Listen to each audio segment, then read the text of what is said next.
এই না ধর 100 টাকা। এইবার ক তোর দুলা ভাই কি করিল? তোর মাথাটা পুরাপুরি গেছে। এই হুজুরের মধ্যে তুই কি পাইলি? হুজুরের মধ্যে সুখের সন্ধান পাইছি।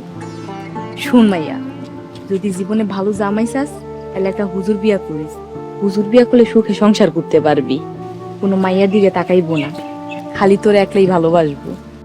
ওরে বাবা রে, তোর কথা আমার কান দিয়া ঢুকতেছে না। 100 টাকার লোভে কি ভুলটাই না করলাম।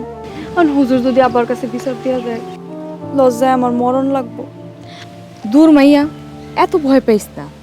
মোস্তফা হুজুর যে লাজুক মানুষ, হ্যাঁ কাউরে কিছু কইব না। তাছাড়া তোরে যেহেতু কথা দিছে, হ্যাঁ বিচার দিব না, নিশ্চিন্তে থাক। কাউরে কিছু কোক আর না কোক, তোরে ঠিকই দেবো। কি জবাব দিবি চিন্তা কর। আমি তো চাই আমারে দূরে, এই সুযোগে আমি আমার মনের কথা কয়ে দিব। হয়েছে, এখন কলেজ অনেক দেরি হয়ে গেছে। চল। চল।